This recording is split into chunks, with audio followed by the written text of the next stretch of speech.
அன்பான உறவுகளுக்கு வணக்கங்க. நம்ம சொன்ன மாதிரியே டிசியை வாங்கிடலாம், ஊரை விட்டு போயிடலான்னு தாங்க விஜயும் பிளான் பண்ணுறாங்க. இங்கே காவேரி வெற்றிடத்தை பார்த்து பார்த்து வெந்துக்கிட்டு இருக்காங்க. பிள்ளைய காணோன்னு ஸ்கூலெல்லாம் முடிஞ்சு ரீஓப்பனே வரப்போகுது. இவங்க என்னடானா இன்னமும் ஸ்கூல் நடத்திட்டு இருக்காங்க. சரி பரவாயில்ல, கதைக்கு கால் உண்டா என்ன பார்ப்போம். இப்போ என்ன பண்ணுறாங்க, தாத்தாவும் பேரனும் பாட்டி பேசிக்கிட்டு இருக்காங்க. என்ன பண்ணலாம், நான் ஊரை விட்டே போகலான்னு இருக்கேன் தாத்தான்னு. ஏப்பா இப்படிலாம் பேசாதப்பா அப்படிங்கிறாங்க. ஆனால் அம்மாவுக்கு காவேரி பார்க்குறதுக்கு மனசு அலைப்பாயுதுங்க. குழந்தைக்கு அம்மாவோட ஸ்பரிசம் தெரியுது, ஆனால் அம்மாவுக்கு மட்டும் பிள்ளையோட ஸ்பரிசம் தெரியாமல் இருக்குது. மக்கு பிளாஸ்டரின்னு தான் சொல்லணும். கோச்சுக்காதீங்க, செல்லம்மா என் செல்லக்குட்டியை திட்டுனேங்க. ஆனாலும் தேடுது பார்த்தீங்களா, அந்த சேரை பார்த்துக்கிட்டே இருக்குது பார்த்தீங்களா, அதுதாங்க உண்மையான லவ்வுங்கிறது, குழந்தை மேலே வச்சுருக்கிற லவ். இப்போ பாப்பா என்ன பண்ணுது, என்ன இது இப்படி பண்ணுறாங்களே அப்படின்னு சொல்லிட்டு பார்க்குதுங்க. ஒட்டு கேட்க ஆரம்பிக்குது. இவர் ஃபோட்டோவை பார்க்குறாரு, கல்யாண ஃபோட்டோவை பார்த்துட்டு கபோர்டில் வைக்கிறாங்க. இந்த பாப்பா அப்பா போனதுக்கப்புறம் என்னன்னு பார்க்கணுன்னு கபோர்டில் ஏறி பார்க்குது. அப்பா ஃபோட்டோ பார்த்தாரே அப்படின்னு கபோர்டில் போய் பார்க்குதுங்க. அவர் கல்யாண ஃபோட்டோவை எடுத்து பார்த்துட்டே இருக்காருங்க. தினைக்கும் பார்த்துட்டு வைப்பார் போல இருக்கு. டைரியை காணாமல் தேடலை அந்த மனுஷன். கரெக்டாக ஃபோட்டோ வச்சுட்டு போனதுக்கப்புறம் அந்த பாப்பா எடுத்து ஏறி பார்க்குறத விஜய் பார்த்துறாரு. அம்மோ அப்படின்னு கூப்பிட அப்பா அப்படின்னு சொல்லிட்டு வேகம் அப்படி விழுக போகுதுங்க. டக்குன்னு போய் தாங்கி பிடிக்கிறாங்க. ஃபோட்டோ கீழே விழுகுது. ஃபோட்டோ பார்த்துட்டு அப்படியே ஐயோ அப்படின்னு எடுக்க போயில, என்னப்பா ஃபோட்டோ நீங்கள் ஓயாமல் பார்த்து அழுகுறீங்கப்பா, அந்த ஃபோட்டோவை கொடுங்கப்பா அப்படின்னு சொல்ல, அது ஒன்றும் இல்லைம்மா, அதையே நீ பார்க்குற அப்படின்னு சொல்ல, அதை கொடுங்க பார்த்தே ஆகணும் அப்படின்னு சொல்லிட்டு ரெண்டு பேரும் அடிச்சுக்கிட்டு இருக்காங்களா. கரெக்டாக காவேரி வருதுங்க. அவங்க ஸ்கூலை விட்ட கையோட நேராக வருது. தாத்தாவை போய் பார்க்குது. தாத்தா என்ன பண்ணுது, மேலே தான் இருக்காங்க, போய் பாருமா அப்படிங்கிறாங்க.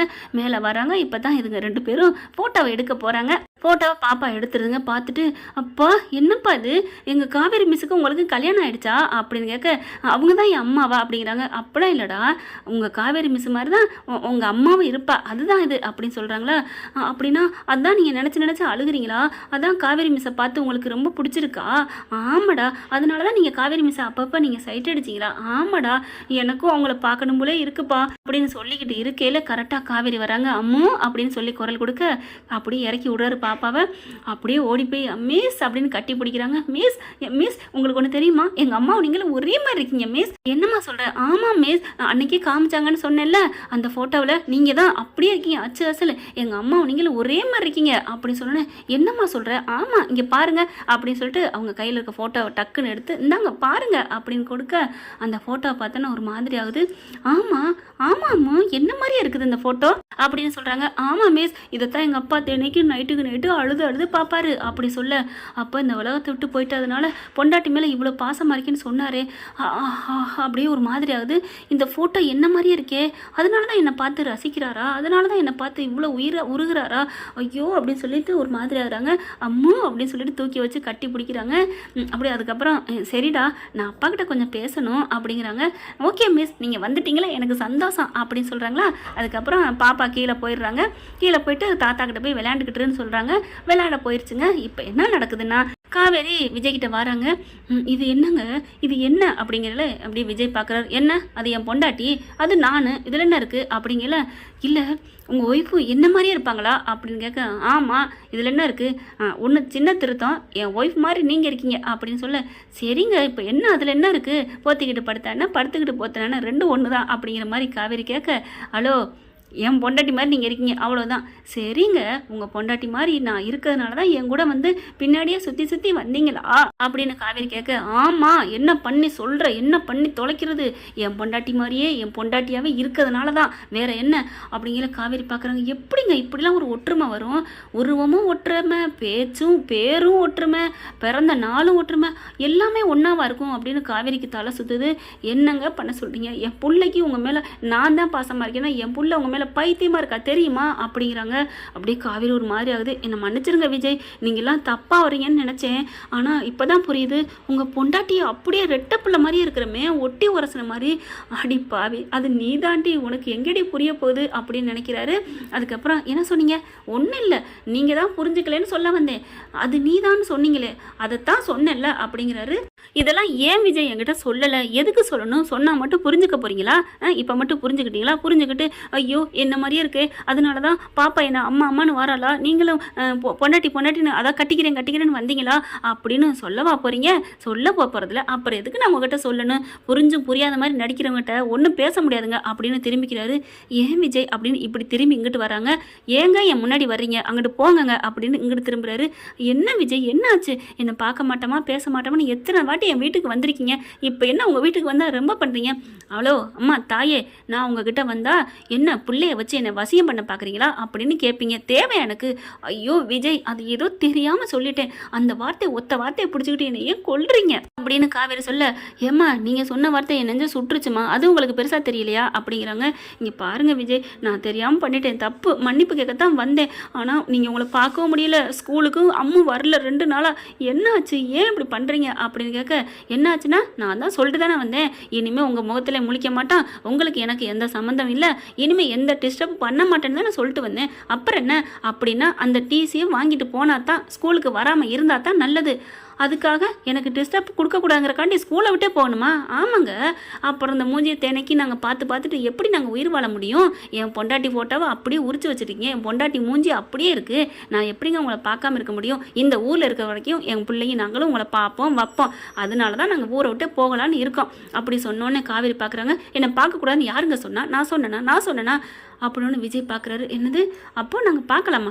வேணாங்க இப்படி சொல்லுவீங்க. அப்புறம் மறுபடியும் மனசு மாறிக்கிட்டு நான் அந்த கார்த்திகை வர சொல்லிட்டேன், அவனை வர சொல்லிட்டேன், இவனை வர சொல்லிட்டேன், நான் யாரையும் பார்த்து கட்டிக்குவேன், கல்யாணம் ஆகாத மாப்பிள்ளையத்தான் கட்டிக்குவேன்னு சொல்லுவீங்க, அப்புறம் நாங்கள் வருத்தப்படுவோம், தேவையாங்க எங்களுக்கு அப்படிங்கிறாங்க. ஹலோ இருங்க ஏன் இப்படி பறக்குறீங்க அப்படின்ட்டு, அது வந்துங்க எனக்கு ஏற்றுக்குன்னு தோணுது, ஆனாலும் ஒரு பயமாகவும் இருக்குது. என்ன பயம்? இந்த வீடு பூரா என் தாத்தா உண்மை தான், என் புள்ள உண்மை, நான் உண்மை, உங்கள் அம்மா என்னை புரிஞ்சுக்கிட்டாங்க, எல்லாம் உண்மை, எங்கள் வீட்டில் இருந்திருக்காங்க, எல்லாமே தெரியும், உங்களால தான் என் பொண்டாட்டி போச்சுங்கிறதையும் புரிஞ்சுக்கிட்டீங்க. அப்படி இருக்கையில் உங்களை கல்யாணம் பண்ணிட்டு நாங்கள் என்னங்க ஏமாற்ற போகிறோம்? உங்களை கண்டுக்காமல் விட்டுருவோம்னு நினைக்கிறீங்களா? அப்படிலாம் இல்லை. நீங்கள் எப்படிப்பட்டவங்கன்னு கிட்டக்க வந்ததுக்கப்புறம் தானே தெரியும் ஒருத்தவங்க நல்லவங்களா கெட்டவங்களான்னு, அதனால தான் அப்படிங்கிறாங்க. அதுக்கு என்னங்க பண்ணுறது? அதுக்கு என்ன பண்ணுறது? இல்லை, அதுக்கு என்ன பண்ணுறதுன்னா தெரியல, வேணா அக்ரிமெண்ட் போட்டுக்குமா அப்படின்னு காவேரி சொல்ல, அப்படின்னு திரும்புகிறாரு. அப்படியே ஷாக் ஆகிற, என்னது அக்ரிமெண்ட்டா? ஆமாங்க, நீங்கள் உங்கள் கல்யாணத்தில் உங்களுக்கு நடந்துச்சுல, நீங்கள் மட்டும் அக்ரிமெண்ட் போட்டிங்கல்ல, அது மாதிரி உங்களை பழி வாங்குறதுக்கு ஒரு பெண் என்னை ஆண்டவன் படைத்திருக்கிறான் அப்படின்னு நீங்கள் நினச்சிக்கோங்க. ஐயோ, சவால் விடுறாள் என் பொண்டாட்டி, பேசுகிறத பாரு, அப்படியே வீர மங்கை சிவாஜி படத்தில் பேசுன மாதிரி அப்படித்தான் பேசுகிறாளே அப்படின்ட்டு தலையில் அடிச்சுக்கிட்டு திரும்புறாரு. அப்புறம் மேடம் அப்படிங்கிறாரு. என்னங்க நான் கதையாக சொல்கிறேன், இல்லை அடுத்து சொல்லுங்கள் நெக்ஸ்ட்டு அப்படிங்கிறாரு. அதாங்க, நீங்கள் எப்படி ஒரு பொண்ணை அப்படி பண்ணீங்க, அந்த மனநிலை இப்போ புரியுதா? குத்துதா அப்படி சொல்ல, ஐயோ எனக்கு கிறுக்கியாக இருக்காளே, என்ன சொல்கிறது? சரிங்க மேடம், எனக்கு குத்திருச்சு மேடம். ஐயோ, இவட்ட நடிச்சாத்தான் அடங்குவா அப்படின்னு என்ன பண்ணுறாரு, உண்மையிலே குத்திருச்சு மேடம், வலிக்குது மேடம், வலிக்கும். அதுக்காகத்தான் பாருங்க ஆண்டவனா வச்சான். ஒன்றும் இல்லை, 1 வருஷம் உங்களுக்கு எனக்கும் அக்ரிமெண்ட் போட்டு கல்யாணம் பண்ணுறோம். 1 வருஷம் வரைக்கும் நல்லபடியாக நீங்கள் என் மேலே பாசமாக இருக்கீங்களா, நல்லபடியாக நடந்துக்கிறீங்களான்னு பார்ப்போம். பிடிக்கலையா 1 வருஷம் கழிச்சு நம்ம பிரிஞ்சிருவோம், என்ன டீல் ஓகேவா அப்படின்னு சொல்ல, ஐயோ ஆர்வக்கோளாரே அப்படின்ட்டு, இந்த டீல் ஓகேவா தான் இருக்குது, ஆனாலும் அக்ரிமெண்ட் போட்டு கல்யாணம் பண்ணுறதா மறுபடியும் அப்படின்னு நினைக்க, அம்மா அடுத்தவங்க மனசை மட்டும் எப்படி நோக்கடிச்சிங்க, பாவம்ல அந்த பொண்ணு காவேரி, பாவம் அந்த பொண்ணு, உண்மையிலே பாவம் தாங்க, அந்த கட்டத்தில் அப்போதைக்கு நீ பாவம் தான் அப்படிங்கிறாரு. என்னது நான் பாவமா? இல்லை, அந்த காவேரி பாவம்னு சொல்ல வந்தேன் அப்படிங்கிறாங்க. அதுக்கப்புறம் ஓகே நம்ம அக்ரிமெண்ட் போட்டுக்கோமா, ஆனால் அன்னைக்கு நம்ம 2 பேருக்கு தெரிஞ்சு பண்ணிக்கிட்டோம். என்னது நம்ம 2 பேரும்? அதாங்க அந்த காவேரி நீங்களும் தெரிஞ்சு பண்ணிக்கிட்டீங்க. இப்போ எல்லாம் அதாவது 2 பேரும் மட்டும் அன்னைக்கு அக்ரிமெண்ட் போட்டதான் இன்னைக்கு ஊரறிய அக்ரிமெண்ட் போட்டு கல்யாணம் பண்ணிக்குவோமா? ஊரறியன்னு உலகறியே அக்ரிமெண்ட் போடு, எனக்கு ஒன்றும் பயம் இல்லை அப்படிங்கிறாங்க. ஓகே டீல் அப்படின்னு கை அடிச்சுட்டு அப்படி அதாவது கட்டவரில் காமிக்கிறாங்க. ஓகே நம்ம எங்கள் அம்மாட்ட சொல்லணும், தாத்தாட்ட சொல்லணும், கிளம்புறேன் அப்படின்னு அவங்களுக்கு கல்யாணம் பேசுகிறோம்னு சொன்னோன்னே அவ்வளோ சந்தோஷங்க காவேரிக்கு.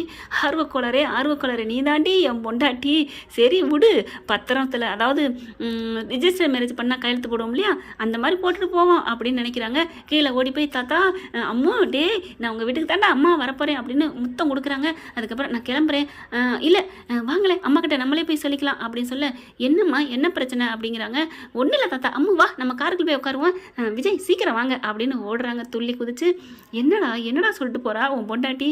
தாத்தா உன் பொண்டாட்டின்னு சொல்லாதீங்க தாத்தா. என்னடா சொல்கிற? உன் ஆர்வ கோளாறு என்ன சொல்கிறான்னு கேளுங்க. என்னப்பா நடக்குது? அவளை என்ன சொல்கிறதுன்னு தெரியல தாத்தா. அப்போ இருந்த மாதிரி தான் அப்படியே இருக்கா. ஒரு நேரம் பொங்குறா, ஒரு நேரம் சாந்தமாக இருக்கா, ஒரு நேரம் சிரிக்கிறா, ஒரு நேரம் ரசிக்கிறா. இப்போ என்ன பண்ணிட்டு போகிறா? ரசிக்கிறா தாத்தா, ரசிக்கிறா.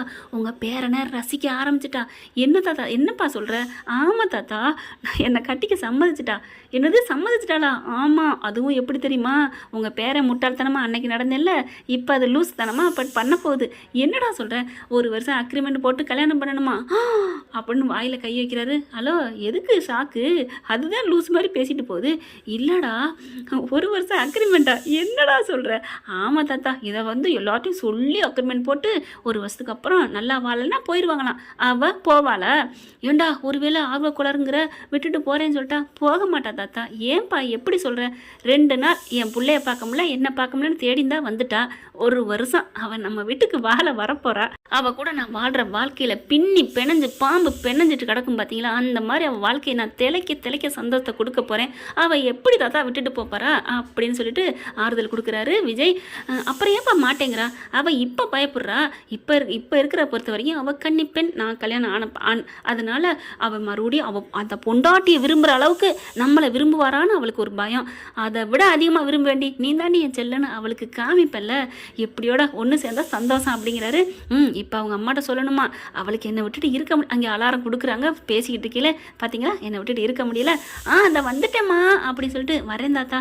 அப்படியே தாத்தா சந்தோஷப்படுறாரு. என் பொண்டாட்டி என்னை கூப்பிட்றா, இல்லை என் ஆர்வ கோளாறு என்னை கூப்பிட்றா, நான் வர்றேன் அப்படின்னு சொல்லிட்டு வேகமாக கிளம்புறாங்க.